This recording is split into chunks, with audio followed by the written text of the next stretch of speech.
Good morning, ladies and gentlemen. A very warm welcome to all of you to this morning session of National Science Day celebration. This day is celebrated every year to commemorate the discovery of Raman effect by renowned Indian physicist Sir C.V. Raman on 28 February 1928. The theme for today's event is Future of Science and Technology Innovations, its impact on education, skill, and work. We have with us our Honorable Vice Chancellor of Gujarat University, Professor Himanshu Pandya.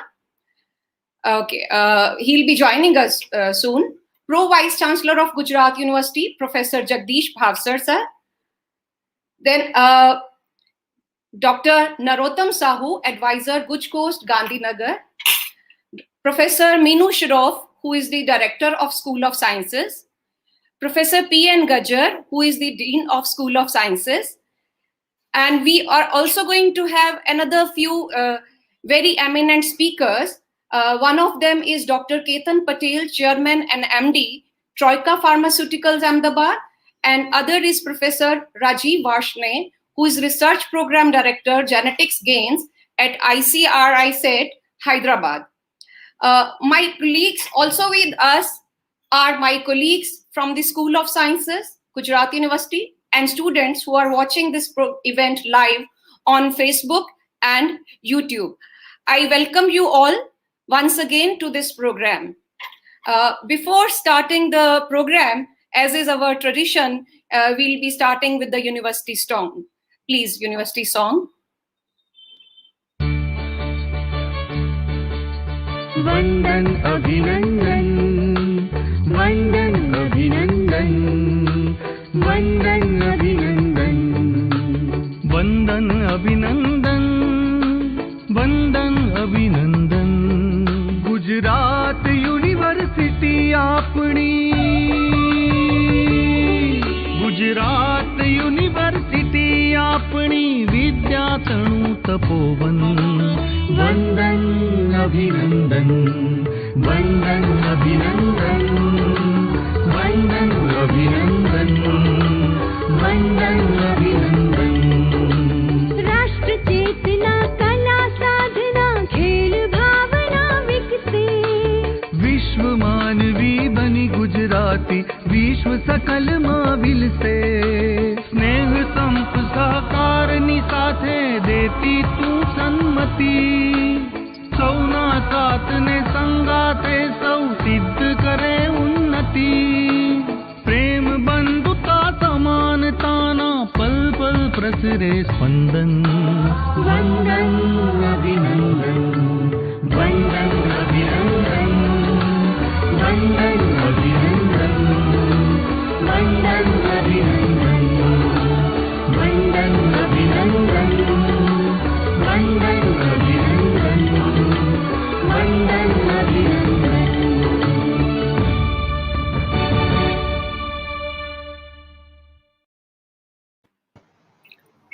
Traditionally, in India, we always light lamps and go to it in worship, believing that it will dispense darkness.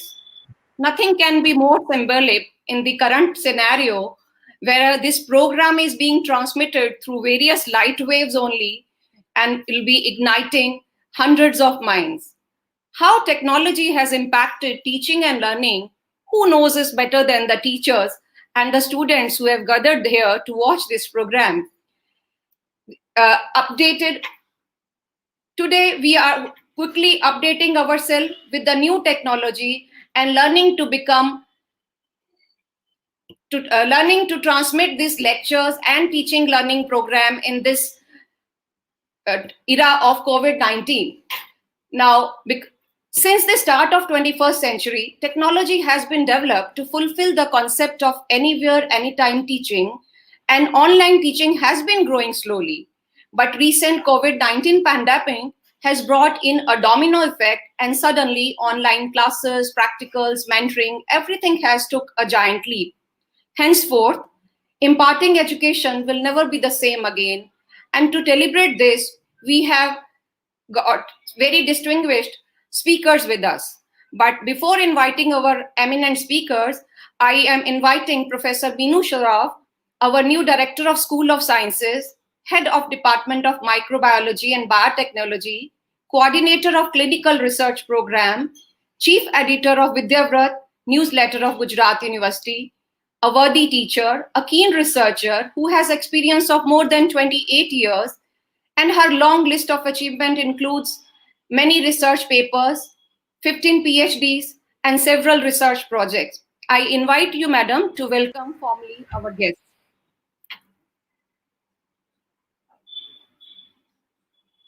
Good morning and a warm welcome to this webinar on the occasion of the National Science Day.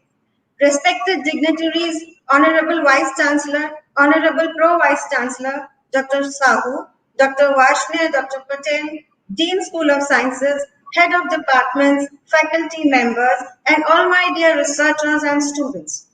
On behalf of the School of Sciences, I am privileged to welcome you all to this great event that is held with the intent of celebrating science. On this day, physicist Sir C.V. Raman invented the Raman effect in 1928. The essence of science is independent thinking, hard work, and not equipment. These are the words of Sir C.V. Raman. This year, the theme of the National Science Day is the future of science, technology, and innovations, impacts on education, skills, and work.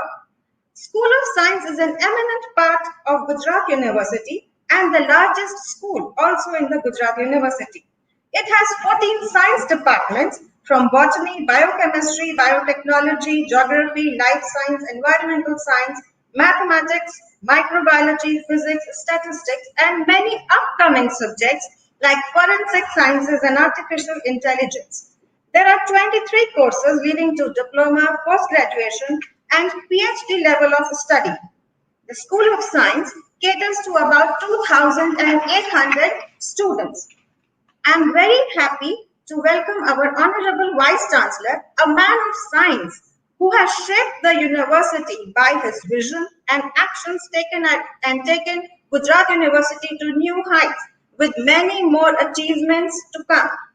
Honorable Pro Vice Chancellor, sir, I welcome you for sparing your time to be here with us and your positive contribution in every way.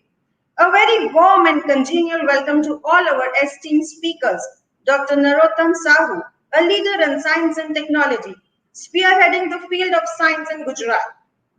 Professor Rajeev Varshney, our honored guest from ICRISAT Hyderabad, recipient of the prestigious Shanti Swarup Bhatnagar Award and also a J.C. Bose National Fellow. A very warm welcome to our eminent speaker, Dr. Ketan Patel, who is the director of Troika Pharmaceuticals. Thank you all for accepting our humble invitation at a very short notice.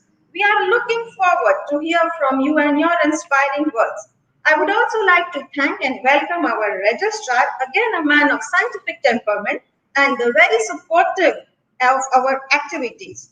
Rolwala Computer Center also for managing this event so wonderfully for us. This program today shall take place in two phases. The first phase is online with invited talks and blessings. The second phase of the celebrations shall be offline in different departments involving student activities at all levels. So I will end now with a warm welcome and I will repeat the words of Sir C.V. Raman. Think like a proton, stay positive. I wish all the science enthusiasts the very best to enhance their scientific zeal. Thank you so much, Dr. Kaur. Over to you. Professor Himanshu Pandya, our dynamic Vice Chancellor of Gujarat University, who has been tirelessly working for the university and pushing it towards excellence in terms of not only infrastructure but also national ranking.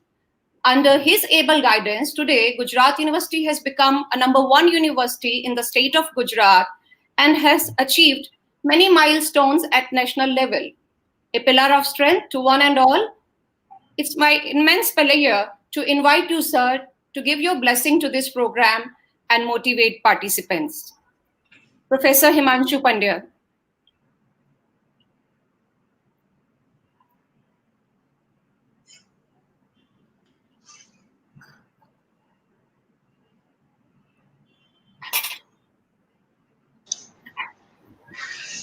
I'm so sorry for little bit late.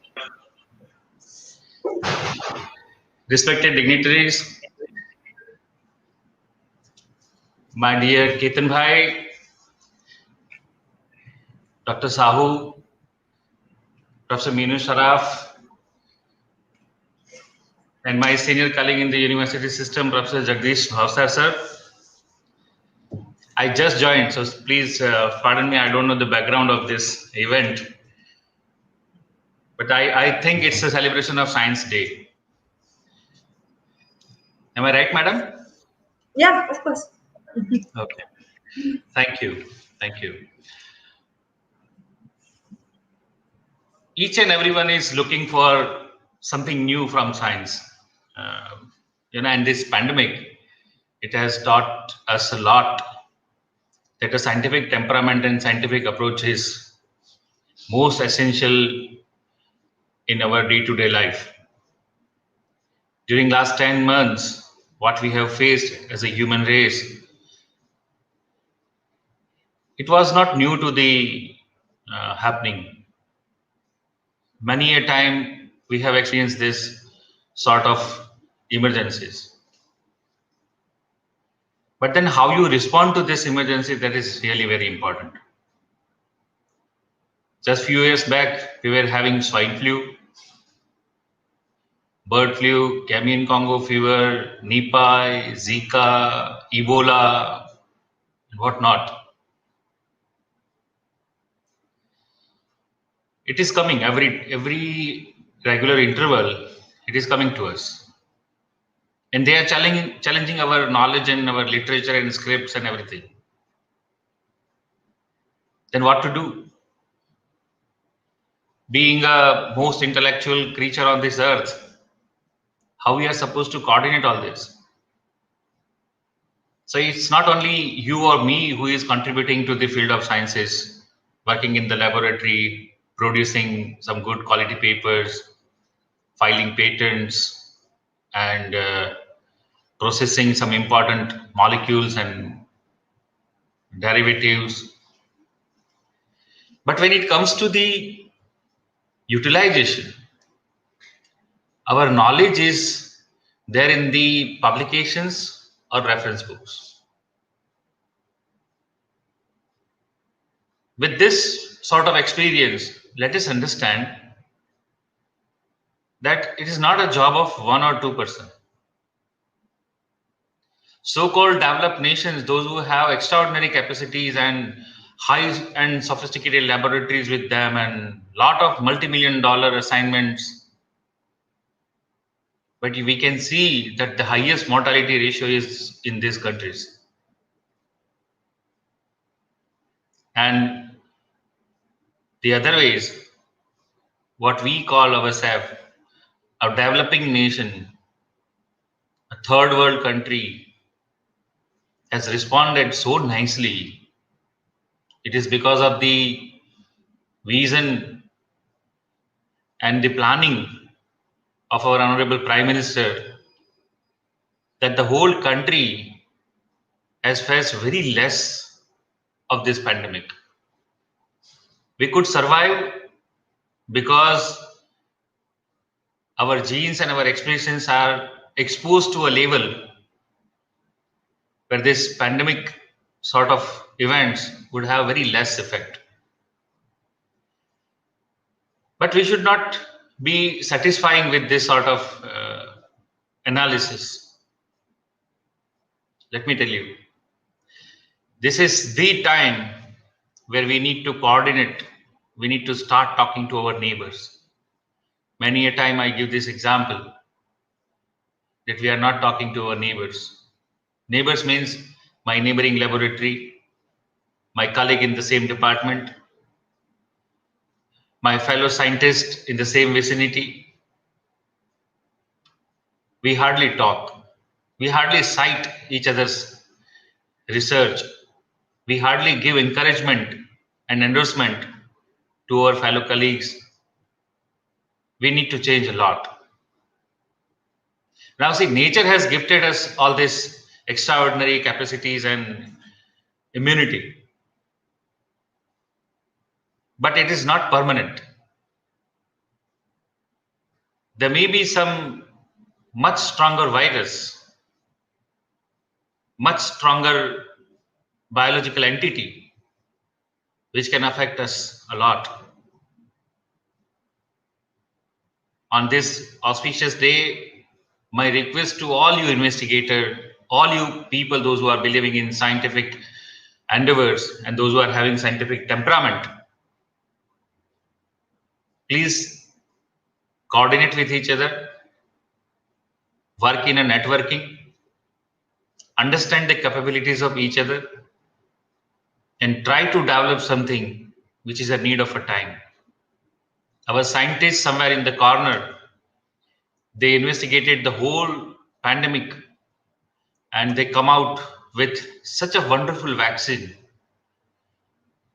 Within 3 to 4 months, development of a vaccine which is almost 100% performance based investigation. You will hardly find such phenomena in the world. That means we have that capacity within us. Let us understand our own capacity. Let us endorse our own courses, what we are doing in laboratories. Let us admire the practices around us. Now the world has recognized, so let us start understanding our own knowledge and approaches to reach to the scientific events. Friends, it's very easy to investigate in silo in some laboratory and to work on some defined objectives.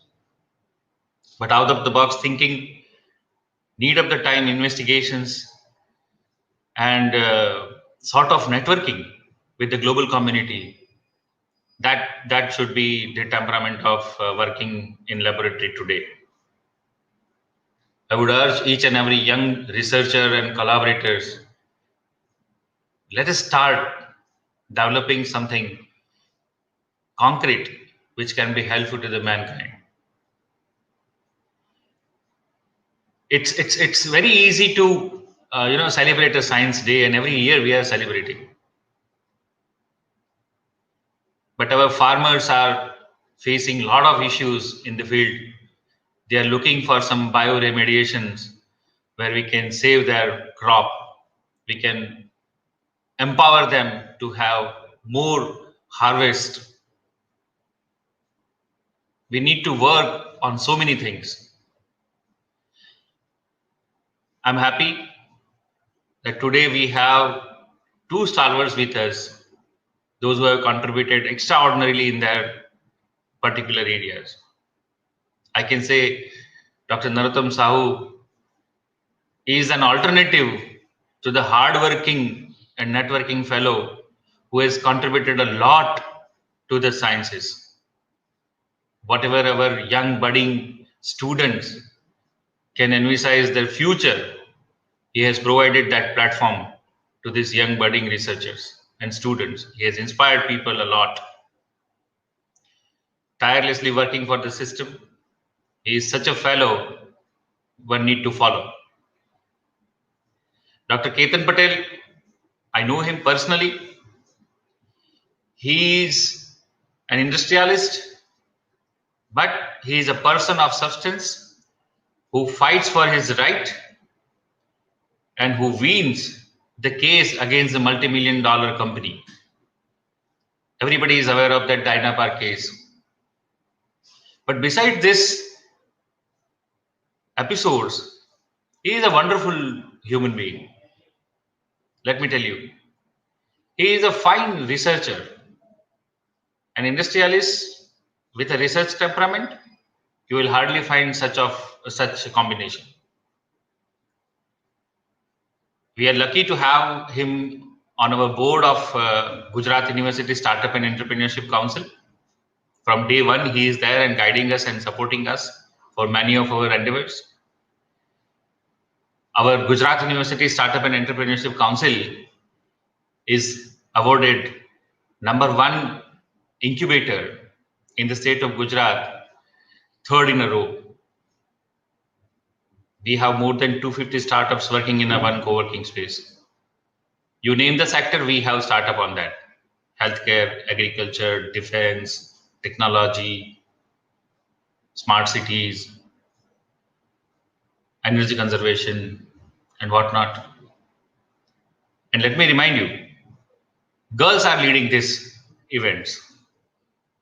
So we are living in an era where girls are dominating the merit score sheets as well as the research and innovation also. I really appreciate and admire all these qualities. And I congratulate Microbiology and Biotechnology Department to coordinate this particular event in association with School of Sciences, Gujarat University. And I am confident and sure that such deliberation would lead more scientific temperament and more research and meaningful research to produce to the community. Thank you very much, and I wish you all the good luck, all the very best.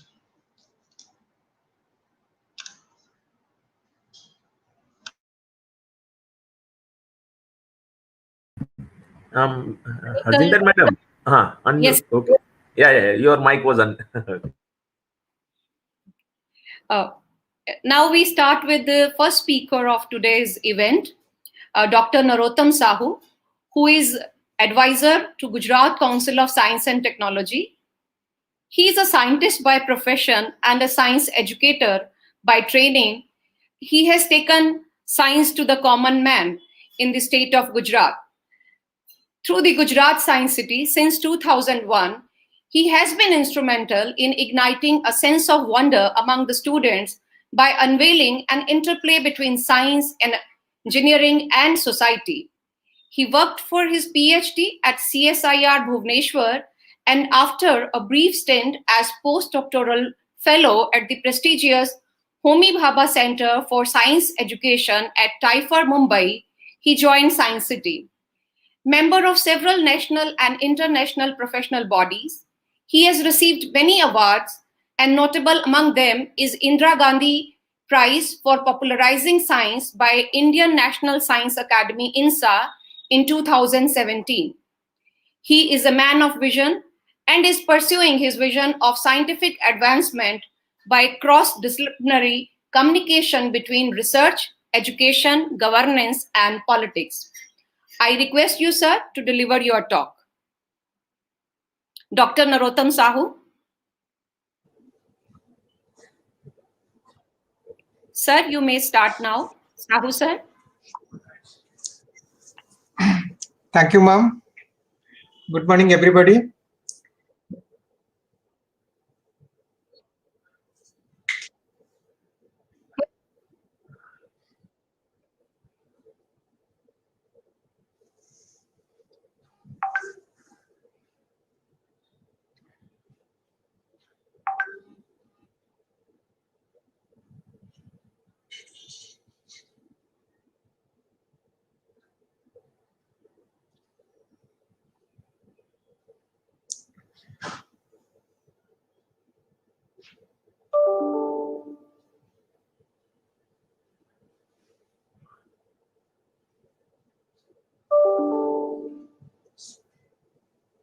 Hello. Sir. Good morning, everybody.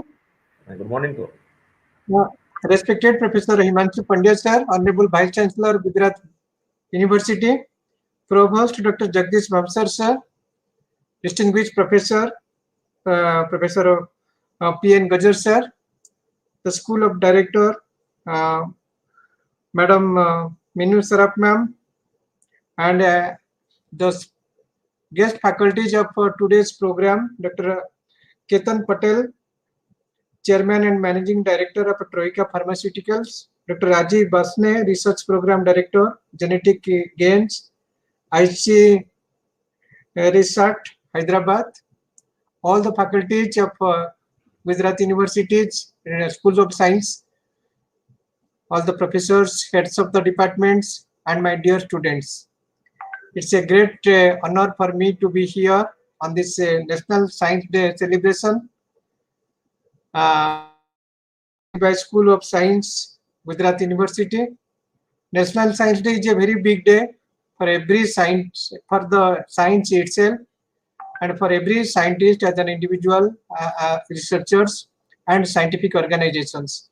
So I am very happy that School of Science, Gujarat University is celebrating this National Science Day just to inspire all the faculties, researchers and the budding students to take much more interest and engagement in science and technology. And I have a small presentation on this day as per the theme. I'll just trying to share this one with you. Just give me a minute.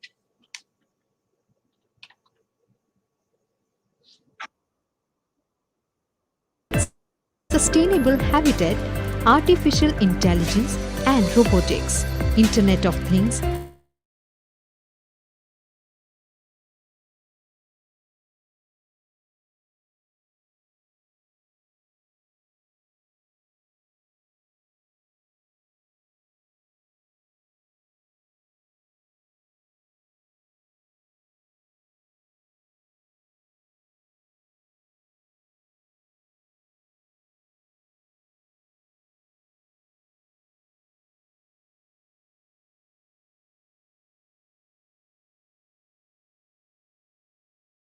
How the Guj Post is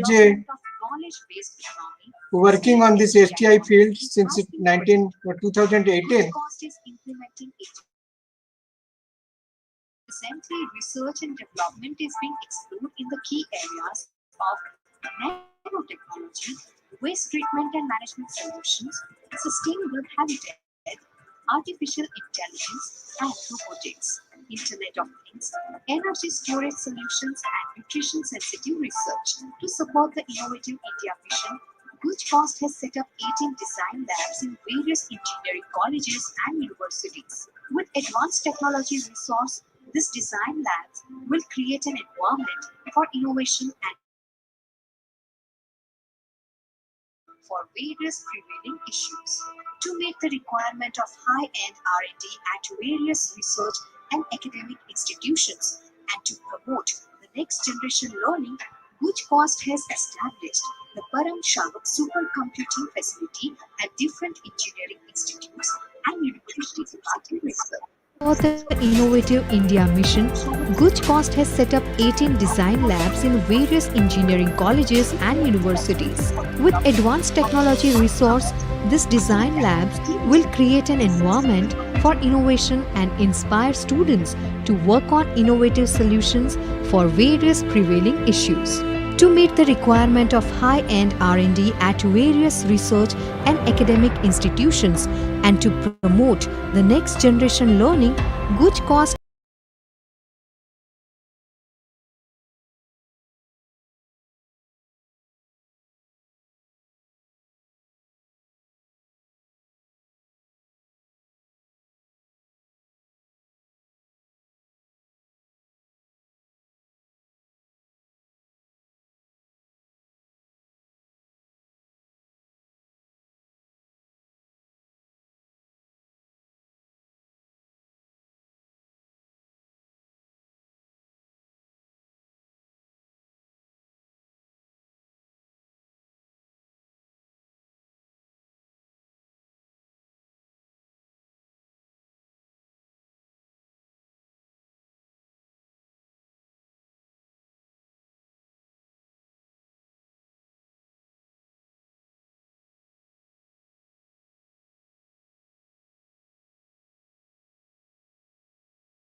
There was a technical problem. Dr. Sahu will be joining us in, he's trying to join us again. He's trying to rejoin.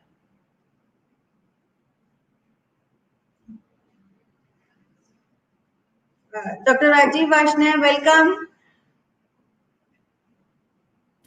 Good morning and thank you very much. Good morning, everyone. Yeah. Good morning, sir. Good morning, sir. Good morning, good morning. There is a technical issue at Dr. Narotam Sahu's side. So we'll proceed to our next speaker. Our next speaker is Professor Rajeev Varshney, who's working. He's trying Yes, to rejoin. He said, just give me a minute. So let us Okay. wait for him. Yeah, he just said, give me a minute. I'll rejoin. Yeah. I think now, okay. Yeah, he's Yeah, available. Sorry, I'm sorry. So I think that today there is a network connectivity.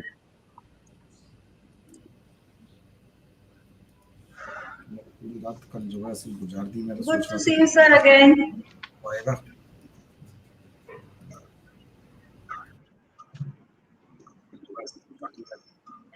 Yes. Good to see you.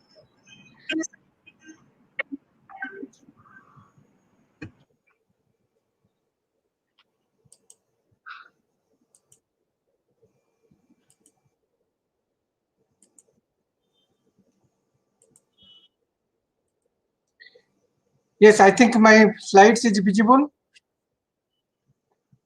No, sir. No, sir. Not visible. Oh, yeah, yes, sir. Now we can see Now your it's slide. visible. Now visible. Is it visible? And Hello. no, sir. It is not visible.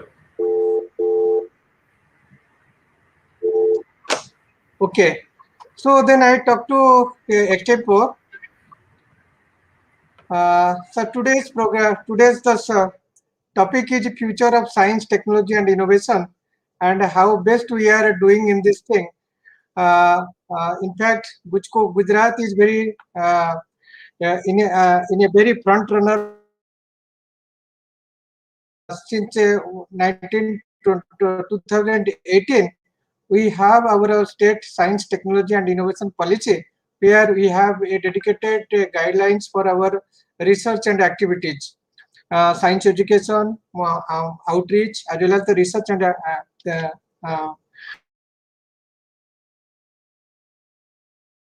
we are talking about this year theme like science, technology, and innovation impacting in our education and work and skill development. So there is a lots of scope in investing in a science, technology, and innovation because it's essential for economic development and social progress.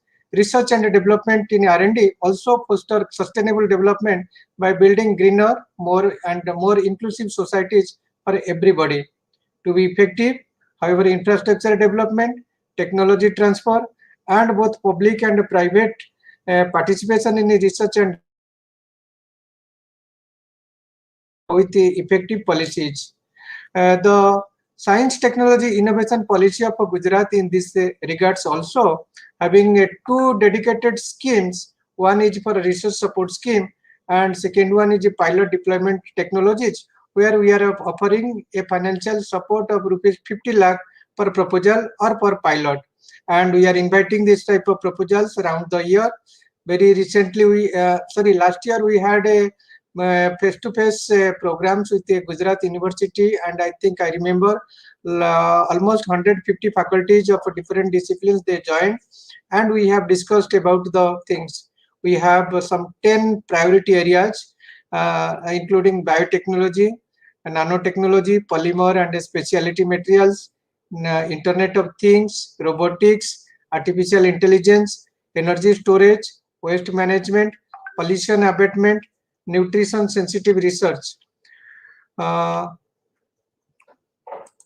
The investment in science and technology that brings the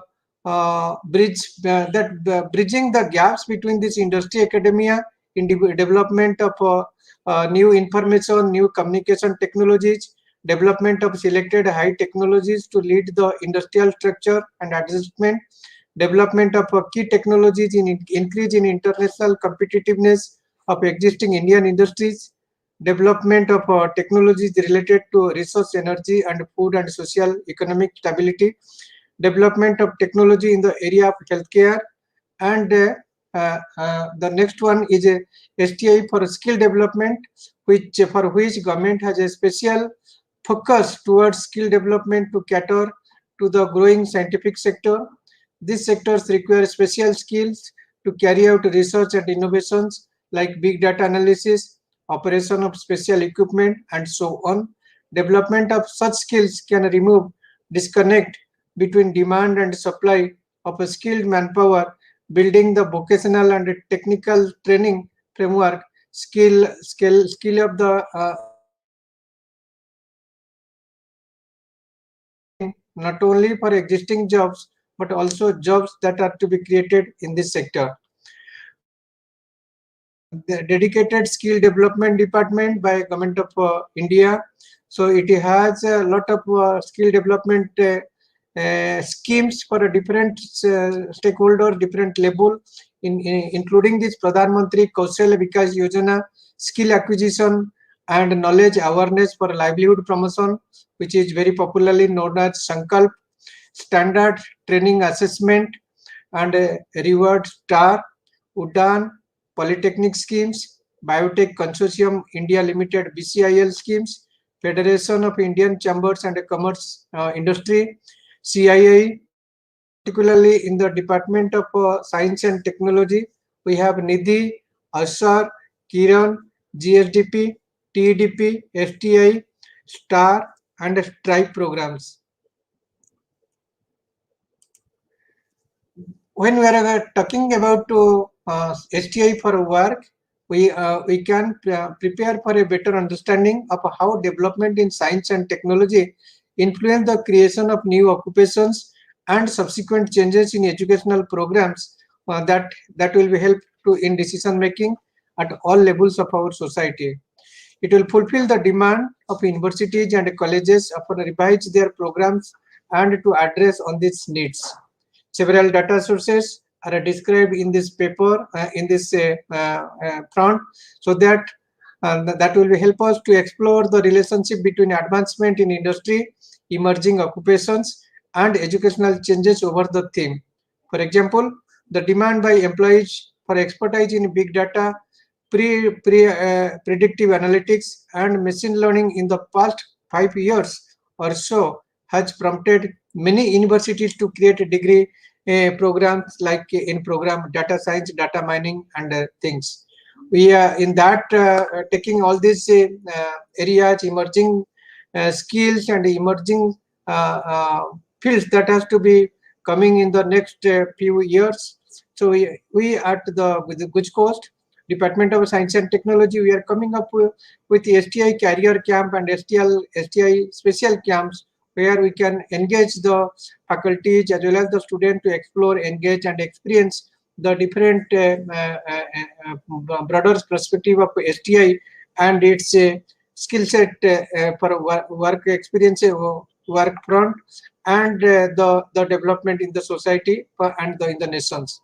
So with this word, I would like to express my sincere thanks and regards for this particular program, and I hope that Gujarat University with the different departments under the School of Sciences and different schemes available at the state government as well as the Government of India level. So all the schemes, all the benefits, all the incentives should be channelized to our students, faculties, departments, so that everybody can take the best opportunity to explore and to march ahead with the science, technology, and innovations.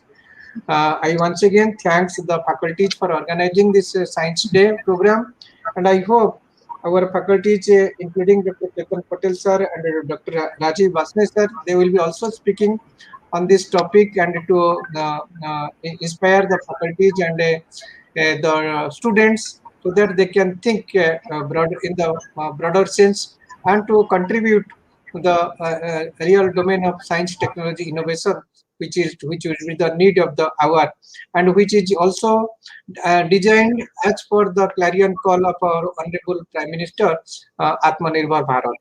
So with this word, I once again thanks everybody, and I am looking forward to a good collaborations with the Gujarat University, all the departments, and this Guj Coast and DST Government of Gujarat. Thank you. Thank you so much. Seminar, and we hope to be benefited from you. Now I'll move on to our next speaker. Our next speaker is Professor Rajeev Varshney. He's a research program director, genetics gains at ICRI based in Hyderabad, a PhD in agriculture botany from CCS University, India. He joined IPK Gettersleben in Germany and worked there for 5 years before joining ICRI. He holds adjunct and honorary position at more than 10 organizations internationally and has published more than 450 very high quality research papers. And not to mention that 15 of those belong to the nature journals. A leader in genome sequences, he is a JC Bose Fellow and also recipient of prestigious Shanti Swaroop Bhatnagar Award. I request you, sir, to deliver your talk. Over to Dr. Rajeev Varshney. Thank you very much, madam, for very kind introduction. And let me open my slide first. This shows share screen, and when I go to screen, then this is select windows for screening, entire screen maybe, allow. And can you see now? Please let me open my. Can you please see my screen? No. No, we cannot.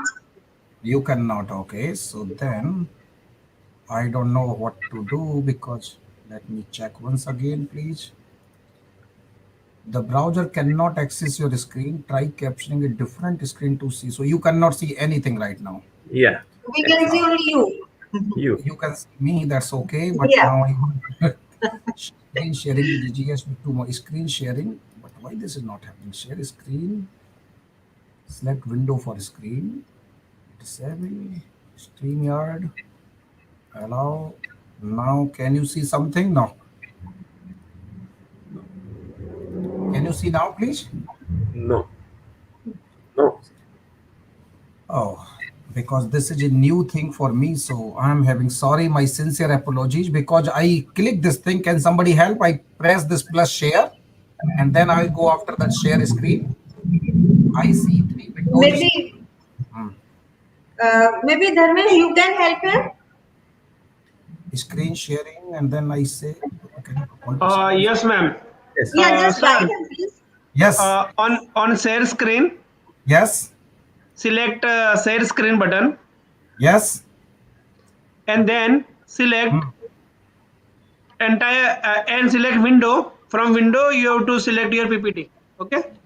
So this says select window, and then this is I'm having two component, StreamYard or entire screen, and when I do any of these things are not working.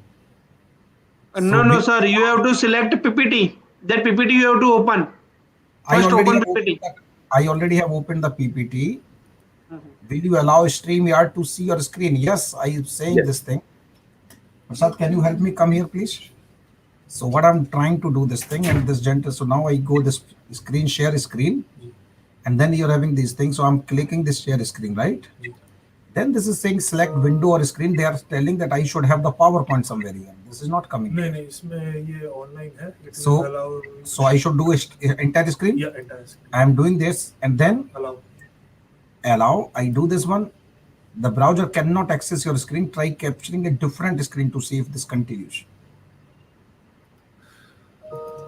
What should we do now? This Yep. Share screen. Disable notification. This is StreamYard पे होना चाहिए क्या ये? So StreamYard is the program. I did that one also. The browser cannot access. Sir, I am having this message. The browser cannot access your screen. Trying capturing a different screen. Do you have Chrome? Yes, I am having Chrome. But then I need to open this thing again for beginning thing. No, this is already in the Chrome. No, Firefox. This is in Firefox. I was thinking this should not take a lot of time, but Web-based allow. Sir, first open PPT, then there is a button share. On there you have to select share screen. When you select share screen, then your entire screen, then application window. So click on that tab application window. From that you have to select your PPT and there is a button share. Click on there. Now is it coming?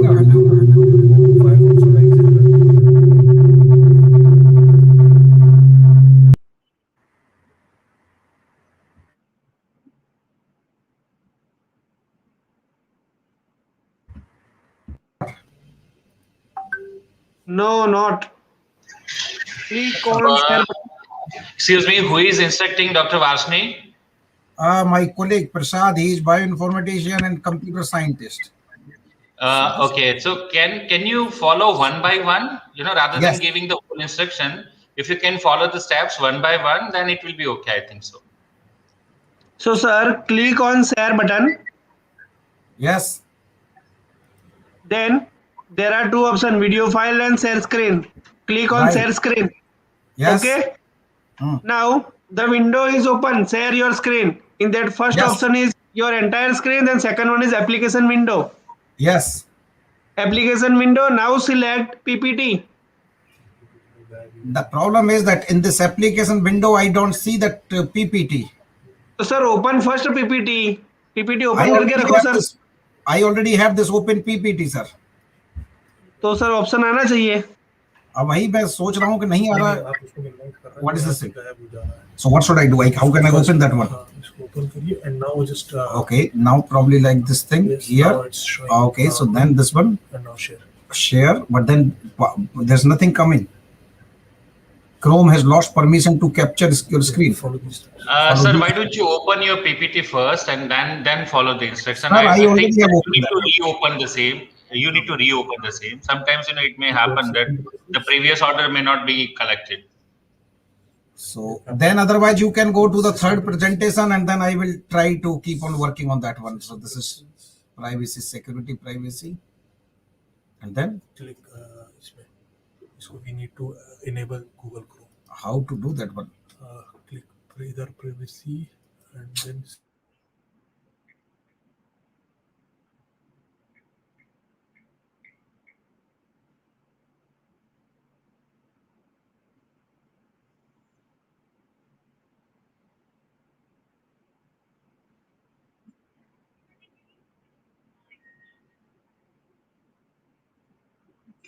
Good morning. Can sir join us right now?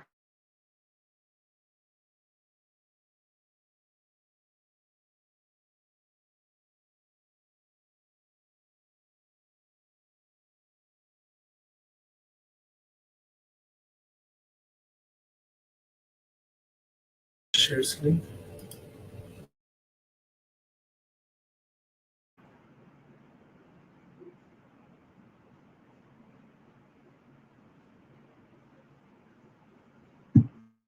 Mute, okay. Can you see my present screen now? Hello? No. Now they cannot hear me. Now probably it is coming. Yes, now. And you can hear me as well? Yeah. Okay. Great. it okay? We can see and hear you both now. Okay, good. Thank you, Prasad. Thank you very much. Sorry once again for all these problems, but let me thank once again the organizers, especially Professor Meenu Sharaf for a kind invitation. I was listening all these other stalwarts, including Professor Pandya, and also just now we heard Dr. Sahu. I'm sure that Dr. Patel is there, will be sharing his view, and then very good to see all other delegates and all other participants. So thank you very much for all your patience. And well, let me thank once again for inviting me for this talk and to celebrate this National Science Day. So let me congratulate University School of Sciences, Gujarat University, for celebrating the National Science Day. And generally, this is National Science Day on the 28th February. And this time, the theme is the science, technology, and innovation. What I'm going to do, I will be discussing something that how agriculture is being benefited by the science, technology, and innovations. So as all of us are aware that this day is being celebrated for basically Raman effect, which is that discovery of Professor C.V. Raman, for which he got the Nobel Prize. And India celebrates this thing on 28 February. And we are very excited that India is doing great. in different aspects on the science and technology, and Gujarat state is always at the forefront. So it's really my pleasure to deliver this talk. As I mentioned, I will talk about agriculture and then how science and technology innovations, they can be helpful in agriculture. So I will be very brief.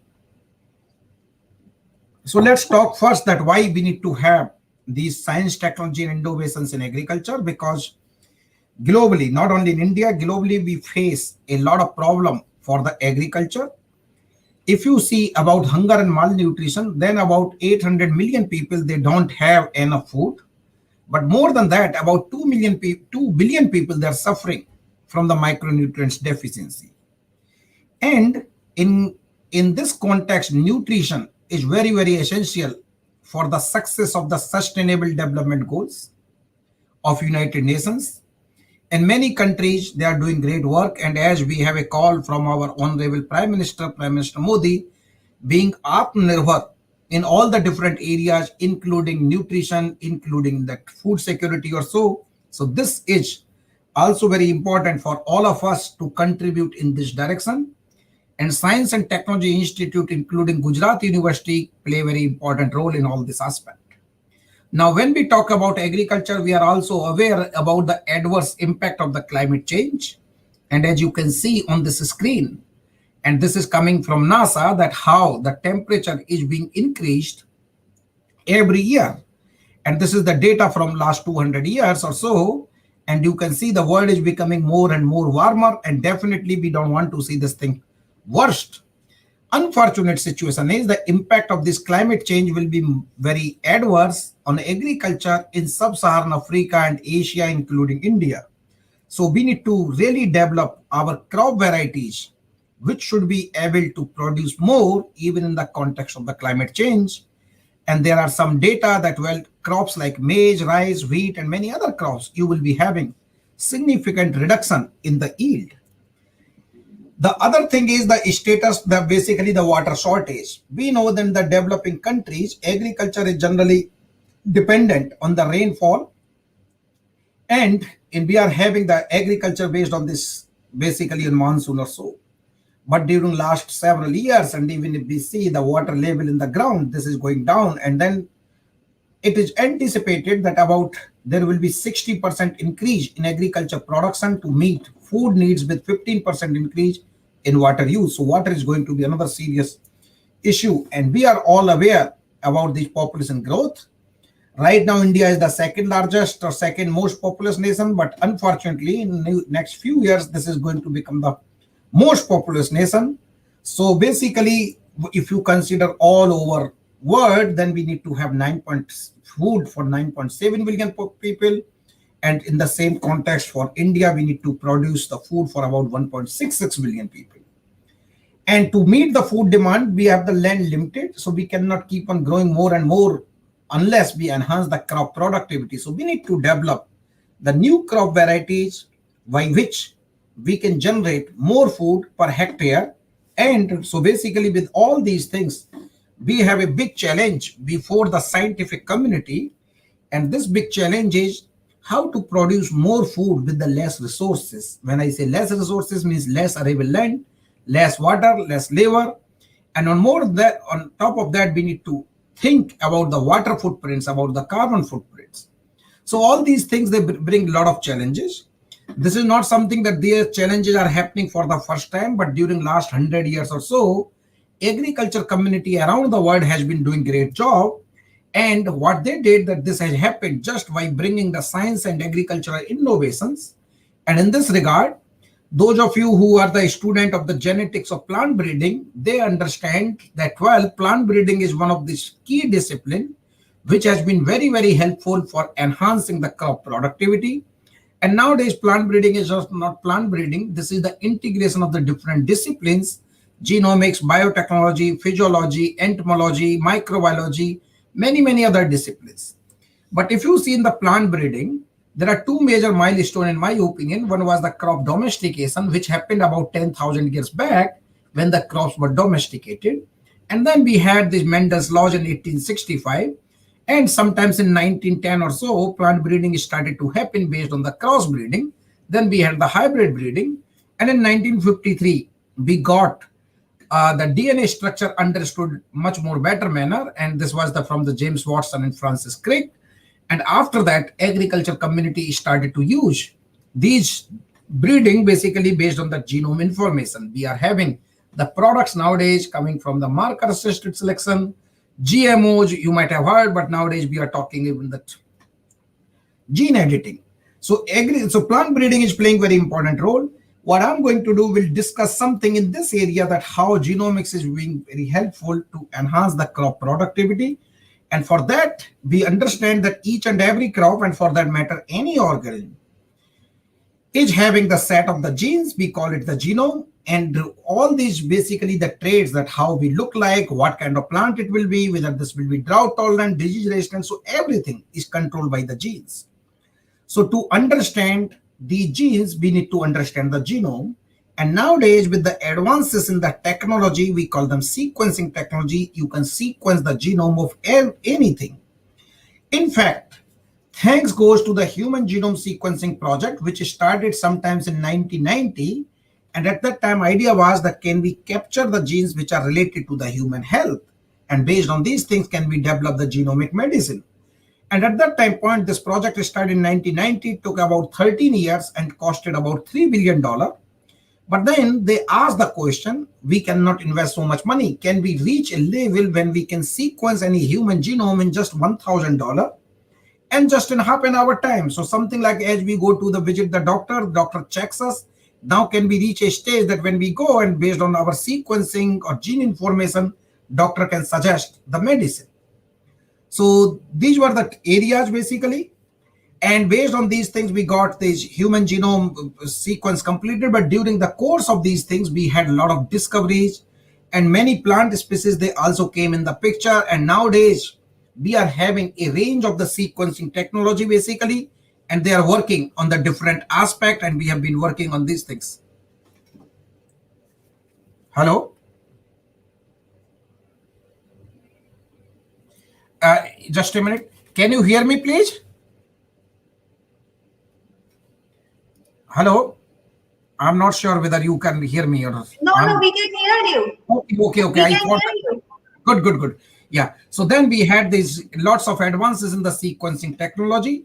In fact, at CRESAT, we have a Center of Excellence in Genomics and Systems Biology, where you can see that we got the state-of-the-art sequencing technology.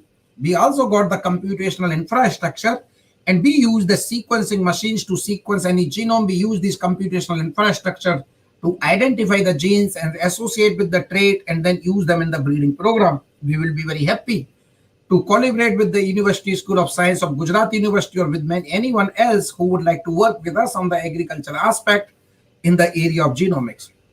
By using these technology, we were successful to sequence the genome of several crops, including pigeon pea, chickpea, pulse millet, groundnut, etc. So when I say sequence the genome, so basically understand the whole set of the genes. And now we know that in the case of pigeon pea, like tur dal or chickpea, chana or pulse millet, bajra, that what kind of genes are present, for which trait this gene is. And not only that, we also sequence the genomes of several other legume and oilseed crops as well. And based on these things, now this is one thing that you can understand the gene. But now if you would like to understand that which gene is expressed at which stage in which tissue, then for that, we are developing the gene expression atlases. These atlases, they are like geography atlas, where you need to identify the location of some state or city or like those kind of things. So in that case, we can do this. In that way, we have developed the gene expression atlas for chickpea, pigeon pea, and groundnut. And now we are using them for understanding their role in the drought tolerance in chickpea, for that hybrid production in pigeon pea, similarly for oil fatty acid biosynthesis pathways in groundnut. So I think that these work is happening.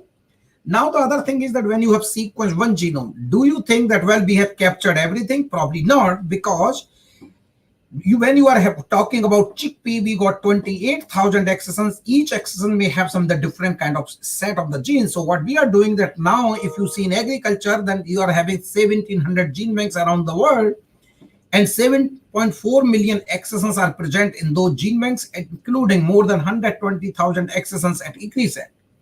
So what we started to do, we started to do the sequence, the genomes of many more lines. Like in the case of pigeon pea, we sequence more than 292 lines. We sequence at one hand. On the other hand, we do the phenotyping in the field.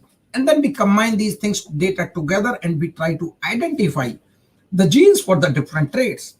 Same thing we did in the case of chickpea, where we have sequenced the 300 lines from 33 countries. And now we have identified the genes for the heat tolerance, drought tolerance, disease resistance, etc. So this is a huge work, but we have been successful to do that one. And after that, we have developed a range of the genotyping platform which can be used in the plant breeding application, including SSR markers, whole genome resequencing, SNP array, etc. So we have developed these platform, and by using these tools, now we want to understand the genes associated with the trait. So for instance, here, this is the seed size, the chickpea. You can see the big seed is associated with this blue color thing, and the small seed is associated with the red color thing. So basically, when you do the plant breeding, we do the DNA analysis of those plants, and we select only those plants which are having basically this blue color thing, because we know in those cases we will have that big seed. Same thing, for instance, for the plant height, you need to identify the gene.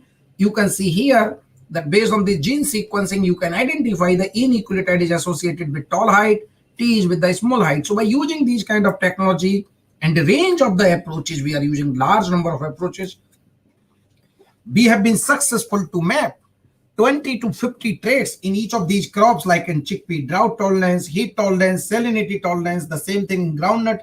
We identify the genes for leaf rust, late leaf spot, drought tolerance, like in the case of pigeon pea. So what I'm trying to say, by using all the genome information, we have been successful to map 20 to 50 traits in each of these crops. Now you can ask that, well, how this information is being used to develop the better varieties. And we call this approach the genomic breeding. So basically you are using the genomic tools in the breeding program. And we have a range of the approaches: marker-assisted selection, marker-assisted backcrossing, marker-assisted recurrent selection, and many new approaches. So what we are doing, that we are working with number of partners here in India and Africa, and together we have developed several improved varieties.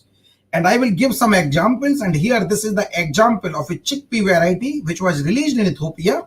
And this was developed here in collaboration with several partners in India. And then this was released in Ethiopia. And this variety is having 15% higher yield than the traditional variety. Same thing in the case of India. This variety was released in 2018, Pusa chickpea 10216 by one of my colleagues, Dr. Bhardwaj from IARI, Pusa. And this variety was developed through molecular breeding, which is having more than 16% higher yield on the existing variety. Not only that, another variety we developed, Super Annigiri, together with Dr. Mannoor, a breeder from University of Agriculture Sciences, Raichur. And this variety, earlier here, this variety called Annigiri, which became susceptible for Fugitum wilt. And now by using molecular breeding, we developed the variety called Super Annigiri. This was also released in 2019. And now recently, this year or last year in 2020, another variety from IRI was developed in collaboration with us called Pusa chickpea Manav.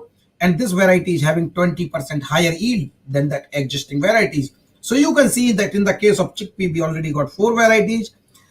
Groundnut is very important all over India, and especially in Gujarat state. And in Gujarat, we are working with the Directorate of Groundnut Research of ICR and also Junagadh Agriculture University. And in collaboration with them, we have developed the superior line. Now these are the groundnut varieties, which are normal varieties. And if you can see, this oil, oleic acid is good oil and linoleic acid is not good for health. But many times the groundnut varieties, they have this kind of oil composition. By playing with this fatty acid biosynthesis pathways, we have developed the lines in such a manner that we got 60 to 70% oleic acid, and we reduce the linoleic acid. And these varieties with the name of Girnar 4 and Girnar 5, they were released in India. And in fact, on this World Food Program, Honorable Prime Minister Modi, when he dedicated 17 different varieties to the nation, and out of those, these 2 varieties, Girnar 4 and Girnar 5, they were the part of that one. Similarly, we have developed the varieties for the disease resistance, and now we are doing the similar kind of thing in the case of pigeon pea with the PJTSU here in Telangana. So anyway, so these are some of the success stories that how you can use the science and technology innovations in agriculture and develop the better varieties. Now the next question is, so now where we would like to go further? And for this thing, very quickly, I will not go in the detail, but earlier we were developing the line based on the one trait or two trait, but now there is a new approach called genomic selection.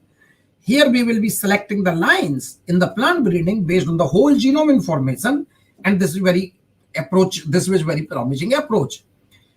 Another approach is called the speed breeding, and what happens that generally for any plant breeding thing, you take 1 year for one generation. So if you need to develop a variety, traditional approach takes 7 to 8 years. There were some new approaches called shuttle breeding, but now speed breeding is the approach where you can generate 6 generations per year, and for that you need to have the specialized facilities. And by doing these things, you can develop the 6 generation in 1 year. So this will be another very game-changing technology in agriculture. Some of you might have heard about the gene editing technology, where you can change the nucleotide of the gene for developing a crop of your interest. And nowadays there are already several products of the gene editing in several crops, and many countries, they are already releasing. There is no issue of the public acceptance, etc. So these are some of the new technology I wanted to mention. So in summary, I would like to say that science innovations in different areas need to be integrated in Indian agriculture, and this needs to go from research to development. Agricultural science research and development institutes from ICR, DBT, CSIR, or university like Gujarat University from India and international organizations need to be ready for adopting next generation sequencing technology innovations in agriculture. We also need to think that we need to keep on upgrading infrastructure and also expertise and human resources for excelling in teaching, research, and extension, and not only in Gujarat, because today I'm speaking for your state, but also in India and at international level. Finally, we need to have the international, national, and local government or agency support, and we need to have the conducive policy environment. In the end, I would like to mention, because I understand that there will be many young students attending this thing, sometimes when we take some challenging task, we are always having the fear that I may be failed, I may lose something. And on the occasion of the celebration of this National Science Day, always remember this quote from Professor C.V. Raman: I am the master of my failure. If I never fail, how will I ever learn? With these words, thank you very much for your attention. And again, I will be very happy to answer any question if you have, but thank you very much again for providing me an opportunity. Back to you. Thank you, sir. After slight hiccups in the beginning, we had a very illuminating talk from Dr. Varshney. Sir, may I ask you a question as a common man? We have done a lot of progress in the this genomic breeding of the seeds, and that has certainly improved the quality and quantity of our produce. But there is one doubt among the people that these genetically modified crops do not have the same nutrition value as the native crops. Is there any truth in that, or is it just a rumor, or what? Thank you very much, madam, for asking very important question. And I would like to correct 2 things. Because first you asked that you are asking this question as a common man, you are a common woman, not a man. So this is first correction. Okay. Anyway, this is joke. But second is that related to this GM. Yes, there are some not rumors, but there are, I will say, there is a systematic lobby of private sector companies, etc. What has happened that during last 20 years or so, there are many varieties which came from the GM, and especially countries like United States and Canada, they are growing the GM crops for a long time. There is no issue on the health, no issue of the nutrition. In the case of India, so far only one crop, and this is BT cotton, was released. And because of this BT cotton, India has become the net exporter from being that importer. In my presentation, I did not discuss about the GM, because in biotechnology, you have the 2 major areas. One is the genomics, another is the GM technology. By using the genomics, when we are developing the better varieties, so they are not GM, they are normal varieties. Here we are just accelerating process. So in my presentation, the 5 varieties which we mentioned, 5 or 6, they are already in the farmer's field. There are no GM related issue. But even if you are having the GM as a scientist, I don't see any issue. Rather, these are that basically systematic thing which have been created by companies for their interest, because if you will have larger adoption of the GM crops, then companies will lose the money which they make the money from the selling the pesticide, insecticide, etc. So this is my response. Hopefully, madam, you are convinced with my answer. Yes, sir. Are there any Can I other ask- questions? Yeah, I just want to know one thing. That what are the areas of interaction that are possible between the students, researchers, faculties with ICNISET? Thank you very much, madam. So what we can do that with the faculty and professors and other people, they can have the possibility to write some collaborative projects, and which can be targeted to your Gujarat Science and Technology Council as well, or national agencies. So this will be one possibility. We can work with them, with you all. For the student, we can have sometimes some joint PhD student program where students are registered at your university. They come to do the work part-time at ICNISET, or they come stay here. I already had several students from Gujarat, but majority of time they were from agriculture universities. But we will be very happy to work with you all as well if there is an interest. Thank you so much, sir. It was really a very nice lecture with lot of in-depth into the genomics of agriculture. I am sure many of our students found it very, very interesting. Thank you, sir. madam. Yeah. Okay, thank you, sir.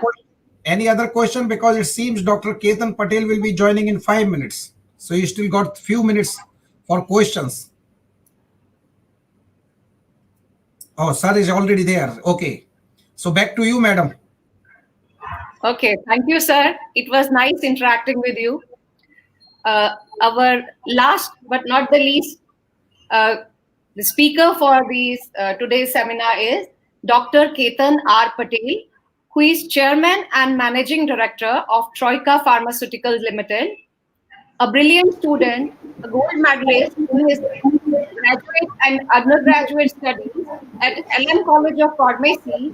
He went on to receive a PhD in the pharmaceutical sciences from the Dharam Singh Desai University, Gujarat. He set up a company in 1984 with a meager amount of 8 lakh rupees, and that company has today a worldwide presence with more than 2,100 employees. Under his able leadership, Troika has 395, that's a very huge amount, 395 patents and 13 novel drug delivery systems to their credit. Some of his patented innovations are in the market, and for its innovations, Troika has been conferred the National Innovation Award by the Department of Science and Industrial Research. It's a pleasure to invite you, sir, and I hope your talk will be igniting many more minds to take up this path. Himanshu bhai, Dr. Professor Himanshu bhai, Sir, COVID times we have not been able to meet much. जी सिर्फ online मिलना हो रहा है sir. हाँ वही हो रहा है. So now you will have to guide me. I have a simple PowerPoint with more visuals where I'll do less of talking. So I would request my team to assist you for sharing of the presentation. Okay. So I have to press the share button. Share screen. Yes, sir. Share screen. Monitor screen share. Now, Dharmesh, can you help, please? Yes, ma'am, I am helping. Yeah. Hello.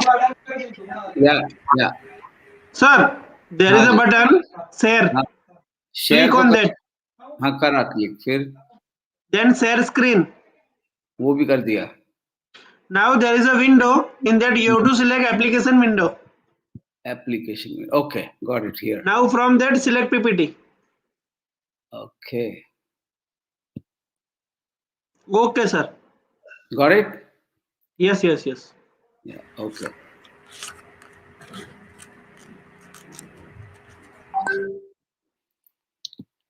So what I'm going to do today is to talk about mechanics of innovation, mechanics of the thought processes actually that are linked to innovation and which ultimately can, if a person understands, can lead him or her to become a prolific innovator.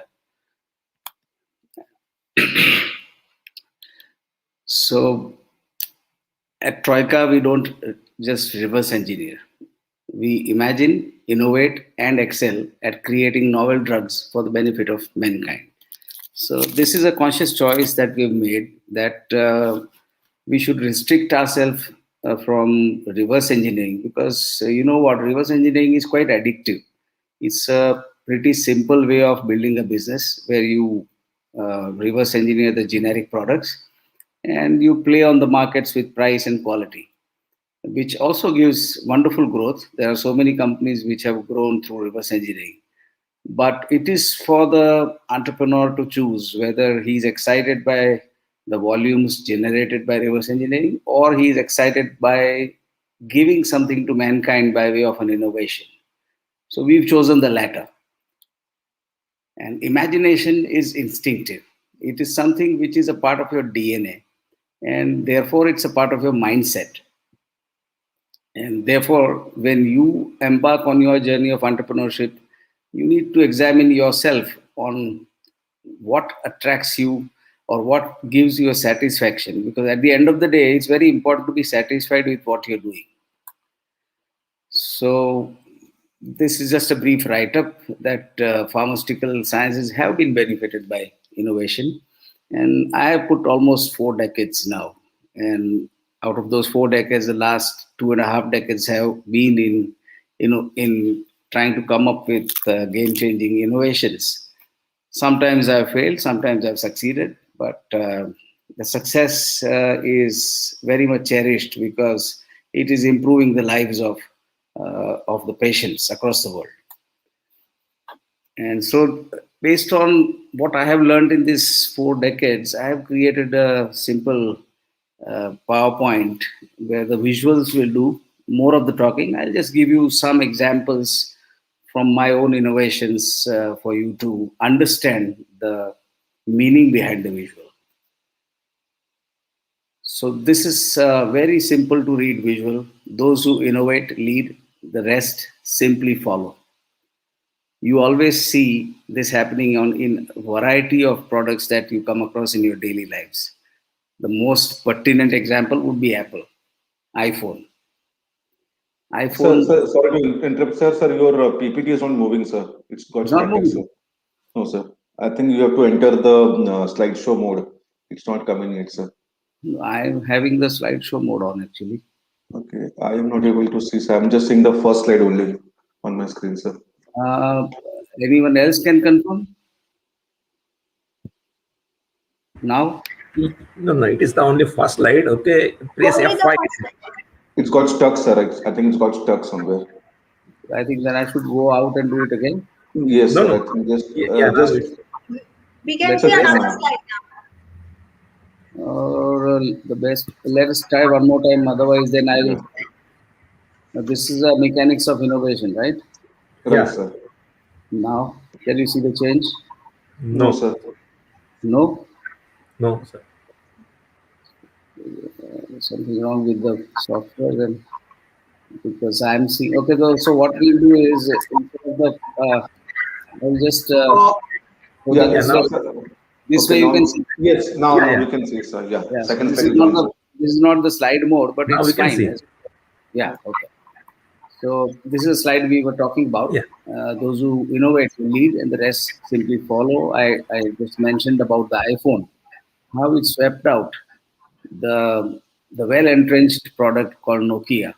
Now, normally in a market where you are selling Me Too generics, you can't uproot a strong company like Nokia unless there's some innovation, because Nokia at that point of time was too powerful. They had the concept of simplicity of usage of cell phones, and their cell phones were designed in a manner so that the user, even a new user, could figure out how to use it very soon. But then, as I'll talk later, the Nokia innovation about simplicity was actually outlived. They were relying on that, not realizing that as a customer starts using a cell phone, he becomes familiar within a few months with the cell phone. And then if someone else comes up with an innovation, he is likely to jump to the innovation and leave your brand. And that is what precisely happened with Nokia. They kept it simple. iPhone came as a complex product, but it offered so many benefits. And then there was a huge set of users, especially the youngsters, who had no problems learning the new things and the new features which were offered, which were giving an immense advantage over Nokia. So that is what it does. And then what has happened with iPhone? Look at the number of copycats that have sprung up. But then top of the mind, it is always iPhone. And that is why the person who innovates, the company which innovates will lead, and the rest will simply follow. So you have an iPhone which is costing up to 60,000 to 80,000. And then there are those Chinese versions, etc., which cost 14,000, 15,000. They too sell, but the leader is unquestioned. But this could change actually. See, I have noticed that in the last few models of iPhone, there has been scant value addition. They have been jacking up the prices, but the value addition is not commensurate to the increase in the price. They are now more and more relying on their brand equity, just like Nokia was relying. And to me, it appears they have become complacent. When you have a Samsung phone, I just bought a Samsung phone. I was an ardent Apple user, but then I came to know about some of the features which were there in Samsung phone notebook Galaxy, which I thought would be very useful to me in my routine course of work. And now that I have bought the Samsung, I can say that Apple is not a patch on Samsung, and yet the Samsung is costing lesser than the Apple. So there is a huge innovation happening at Samsung, whereas Apple is relying on its own original innovation, which happened about 10 years ago. The next is to come up with an original idea, avoid the path traveled by the crowd. See, if you travel with the crowd, there is no space in your mind to innovate. You have to stand away and you have to be able to identify. The crowd is running after what has already been made. You have to run after or think about what has not been made. What are the gaps that the market has because there are too many players, but none of them has bothered to address that gap. So I'll give you my own example of Dynapar AQ. Dynapar AQ is a painkiller injection basically. And obviously the MNC was the brand leader in 2000, around 2000. And more than 50, 60 companies were manufacturing and marketing the same injection, which is generic name is diclofenac injection. And everybody was copying the multinational. So everybody was traveling the same path as the multinational and following the multinational. No wonder multinational had 80% market share, and the 60, 70 brands were all playing in that small 20% market share. We picked up a gap actually or a shortcoming in that product. It was a painkiller injection, but it used to cause a lot of pain at the site of injection. So then we stood back and we started examining whether this gap could be plugged in, because imagine a painkiller causing pain at site of injection. That's quite ironical. A painkiller which is going to relieve you of pain in some other part of the body, it is going to cause immense pain at the site where it's injected, and the pain would last for at least 3 to 4 hours after the injection. So we plugged that gap, and that is how we traveled the different path. And once we traveled the different path, the game changed. Within 5 to 6 years of the launch, Dynapar AQ eclipsed the multinational brand. And today we control 60% market share. And in the rest of the 40%, there are 50, 60 brands. All of them are infringing our patent. But since the legal system in India is slow, they continue to infringe our patent. And we continue to bleed off that market. Yet, in spite of that, we control about 60% market share, which translates to more than 120 crore rupees sales. So having come much later in the life cycle, having come with a product which was dominated by MNC, innovation gave us the edge. And that is because we chose to travel away from the crowd. We didn't want to copy the multinational brand. We thought we should add value and give a painkiller injection which would be beneficial to the patients and which would be bereft of the or devoid of the shortcomings of the brand which was already on the market. Now, what is required? What does it take? I think that an essential trait required to travel, there's a distance between an idea and innovation is self-belief. The idea takes birth in your mind, but then you have to translate it into reality by working around, experimenting, and ultimately arriving at the product which you had ideated, which you had conceived. Now, that journey is quite tough. It is, in fact, a very unpredictable journey. And either you call it unpredictable, or if you are optimistic, you call it an adventure. So there has to be a self-belief if you want to undertake and embark on this adventure. Where does self-belief come from? It comes from knowledge. Whatever domain of activity you're doing, if you master the knowledge in that domain, you will see that you are going to be able to get solutions to problems very fast and in a very comprehensive manner. So for again, falling back onto say Dynapar AQ, what was the knowledge that we possessed? What gave us the self-belief? For one, the self-belief came from the fact that I am a pharmacist and I have been a brilliant student, etc., etc. But more importantly, when we used to study in the college, we used to have the same textbooks as those which were used in, say, UK. Most of the publications were from Britain. And I used to, the thought process which fueled my self-belief was that if we have used the same books which the British students are using, we ought to be as good as them if we know the contents of those books. So there was a kind of a deep within self-belief that if I have studied something well, then I should not be inferior to any other student who has studied the same subject with possibly the same textbooks. So knowledge is something which you need to acquire, and then not only acquire, you need to apply.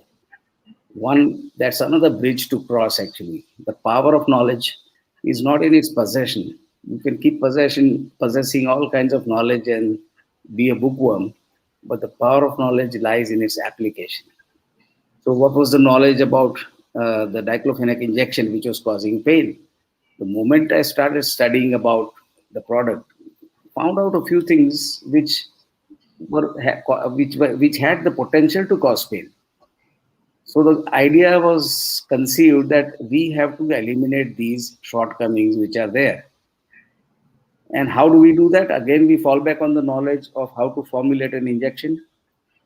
And ultimately, within, I think, 2.5, 3 years, we came up with a product, a prototype, which promised to deliver. Of course, took us another 2 years to do the clinical trials, etc. But then when it came on the market, it was like a surprise for the doctors. Many doctors refused to believe that diclofenac injection can be almost painless. And it was so painless that you could administer it in the arm muscle. The multinational brand, you had to administer, it was restricted for use only in the buttock muscle. So that is how self-belief can lead you to ideate and then also lead you to arrive at what you have imagined. Not always, but quite often. Because innovation, there's no certainty. As I said, it's an adventure.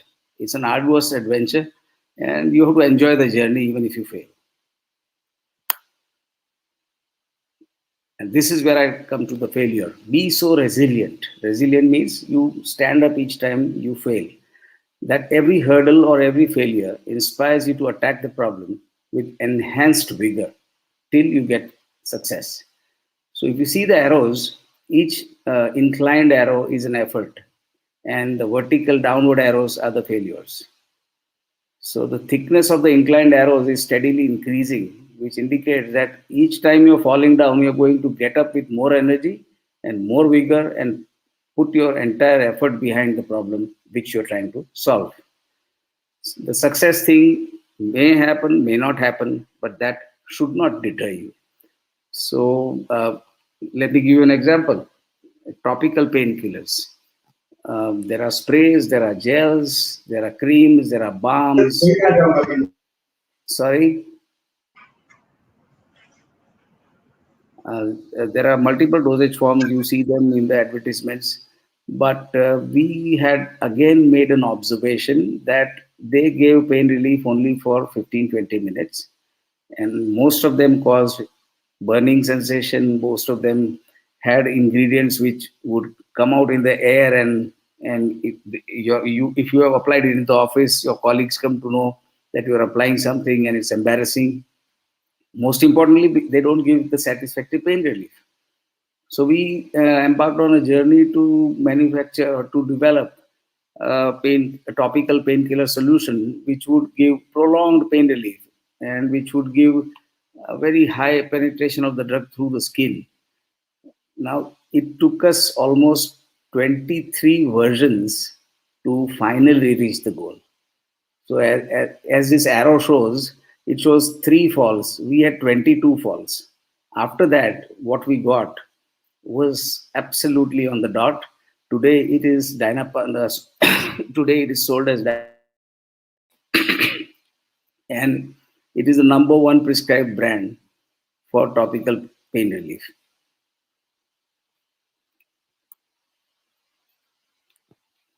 This image is self-explanatory. Vivid imagination powers innovation. So you see the dots there, those are the dots of knowledge actually. And when you use the knowledge that you have put in your mind and imagine what are the options that you are wanting to ideate on, you will be able to arrive at something new, something which is unique, something which will be then labeled as an innovation. Let me give you a simple example how imagination works. Vitamin B12 deficiency is very common in India, and there are only 2 dosage forms available. One is the tablet, and second is the injection. Absorption of vitamin B12 from the tablets is a problem, and in case of the injections, they do give assured results, but they are very painful. And since the patient has to take at least 10 injections, he has to make 10 visits to the doctor, which is cumbersome. And it is therefore not surprising that almost 45% of Indian population suffers from this very, very important vitamin, which is called vitamin B12. It is the vitamin which nourishes the nervous system of the body. So when we saw this gap, that was again a gap in the market. There are 100 brands of the tablet, and there are at least 3 to 4 dozen brands of the injections. But the problem is not solved because of the shortcomings which I mentioned. So we were exploring whether we could push it directly through the through the mucosa below the tongue, which is called sublingual. It didn't work out. We took several trials, but the molecule refused to go through the sublingual mucosa. Then next we started experimenting with the nasal mucosa. Again, there were failures. It was not just going through in optimum amounts to provide a very effective and a foolproof therapy, which would get the deficiency rapidly.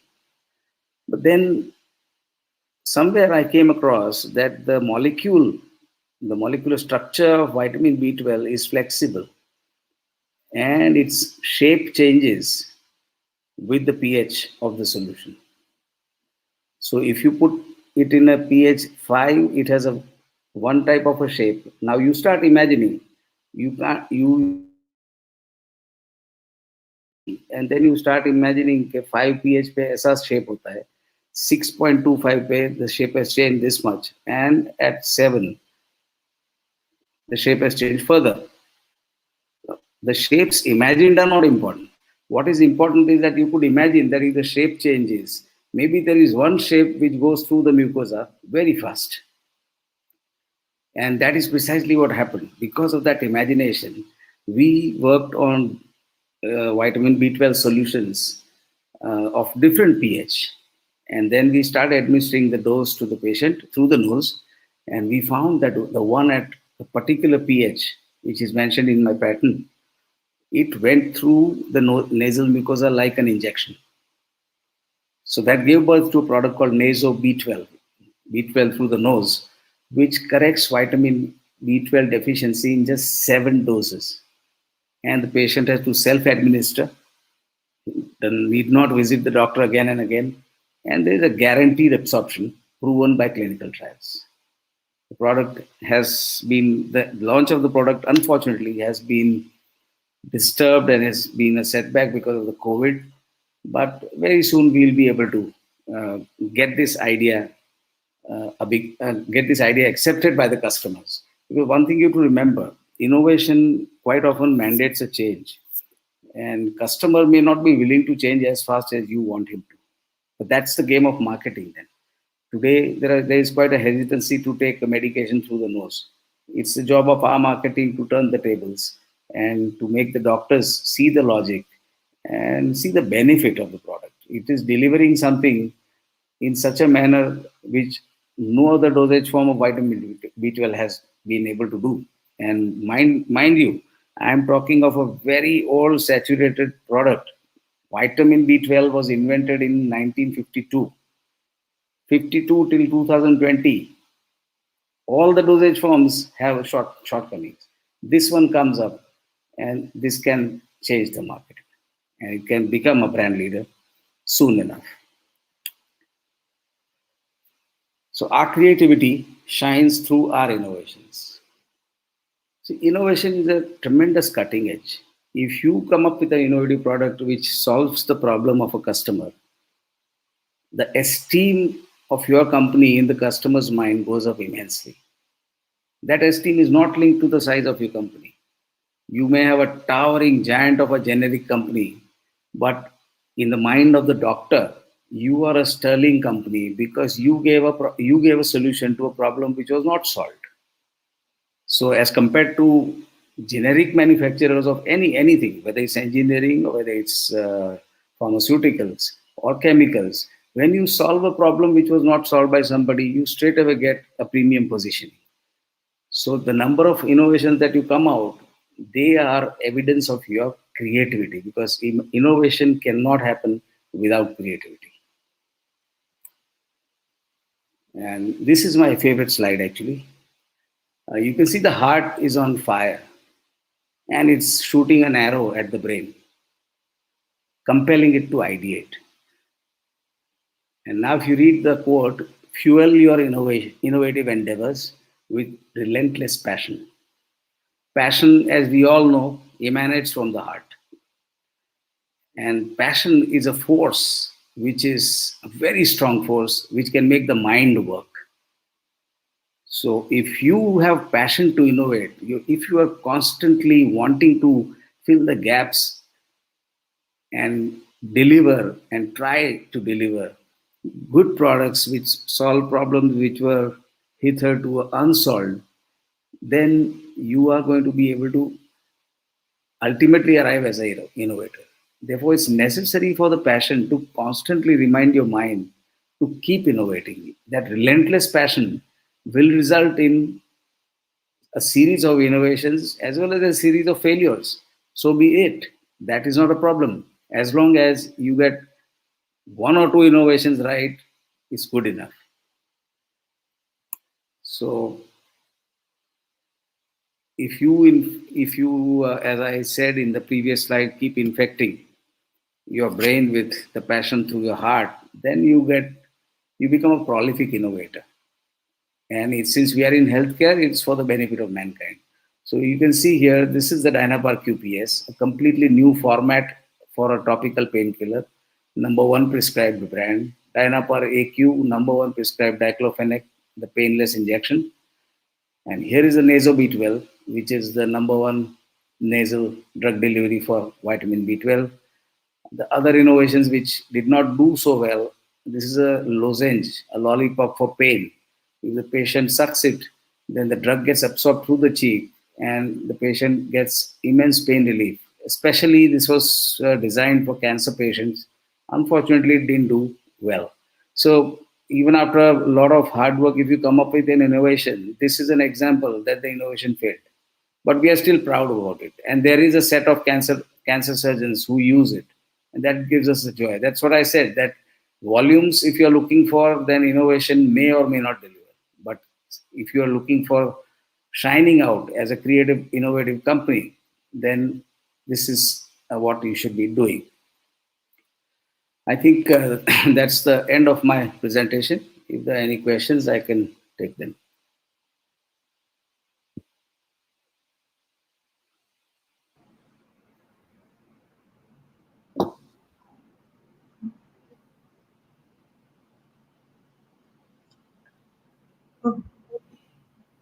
Thank Hello. you so much. Yeah. Hello. Yeah. Thank you Hello. so much. Yeah, madam, please. Sir, we are greatly benefited by your talk. And you have rightly said, power of knowledge lies it's in application. And I also got to know that your company name Troika, which means that there are three horses driving that company, and they are innovation, quality, and service. And we do hope, as a teacher, also we can adopt this. Innovate matters, innovate our way of teaching, and innovate and ignite the minds of our students.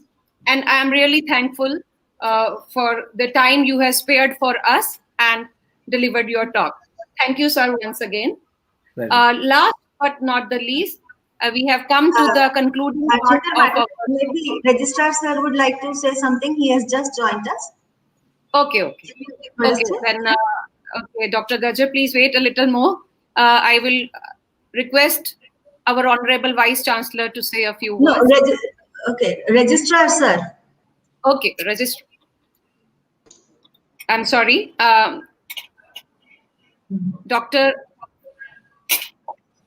Patel. Yes. He's our in-charge registrar, but he is also a academician by profession. Okay. Sir, please say a few words. Sure. નમસ્કાર. આજના આપણા science day ના organisation પર આયોજિત પ્રસંગ સંબંધે માનનીય કુલપતિ સાહેબ શ્રી, માનનીય ઉપકુલપતિ સાહેબ શ્રી તથા જસ્ટ જેમણે ઇનોવેટિવ આઈડિયા થકી કંપનીનું એક નામ બનાવેલ છે તેવા કેતનભાઈ સાહેબ. આમ તો સાહેબને અમે જ્યારના સ્ટડી કરતા ત્યારથી જાણીએ સાહેબ. I am also one of pharmacist of LMCP. So અચ્છા, okay. Very glad to meet you. અને આજના પ્રસંગે જે સરે ડાયનાપાર, then vitamin B12, nasal route administration અને એ ટાઈપના ઇનોવેટિવ્સ આઈડિયાની જે શેર કર્યા, ખરેખર એક વોર્મ અપ થઈ ગયું અને માઇન્ડને ઇનોવેટિવ તરફનું ડિરેક્શન આપવાનું એક બહુ મોટું કાર્ય થઈ ગયું. આજનો જે સેમિનાર છે એના આયોજન બદલ professor madam મીનુબેન Saraf madam, Gajjar સાહેબ તથા all team, technical and all team of GU, એમને થેન્ક યુ. અને મને આજનો જે સાયન્સ ઓરિએન્ટેડ હતો પ્રોગ્રામ એને ખૂબ ઇન્ફોર્મેટિવ રહ્યો. આ પ્રોગ્રામની શરૂઆતમાં પણ નરોત્તમ સાહુ સરે પણ ખૂબ જ સારું એક ઇનોવેટિવ આપ્યું અને for that I thankful. Thank you to કેતનભાઈ સાહેબ અને thanks to the team. Thank you. Thank you. Thank you. Thank you very much. Thank you, sir. Now I request Dr. Gajar, who is a Dean of Science Faculty. He's head of Physics Department. He's in charge of our IQAC of the Gujarat University, and he will probably judge us from the IQAC standards and also propose vote of thanks. Namaskar. Actually, today's my job is to propose the vote of thanks. So I will stick on that particular part. It is indeed a great pleasure for me to propose a vote of thanks on behalf of the School of Sciences, Gujarat University. At the outset, we at School of Sciences are very much thankful to our Honorable Vice Chancellor, Professor Himanshu Bhai Pandya, Professor Dr. Jagdish Bhai Bhavsar, a Pro Vice Chancellor of Gujarat University, and the Registrar, Dr. P.M. Patel, for providing encouragement and all kind of support for organizing this online program on the occasion of Science Day celebration. We are thankful to all the three speakers of the day, Dr. Narotam Sahu, Dr. Rajeev Varshney, and Dr. Ketan Patel, for their excellent talks, sharing their thoughts and views with us, and sparing their valuable time on this occasion. We are also thankful to all the faculty members, participants, and dear students who join in on this program. We are also thankful to the Rolwala Computer Center for making the proper arrangement for broadcasting this program through the various platforms. We are also thankful to Dr. Harjinder Kaur for encouraging this program very nicely. At last, once again, I thank you all on the Science Day celebration. Thank you for being with us. Thank you. Thank you, sir. With this, we have come to the end of our first session of today's program. The students will be joining their individual departments for the activities after lunch. And with that, I will take you back to the studio. Thank you very much. Okay. Thank you. Thank you so much, everybody. Yes, It was great.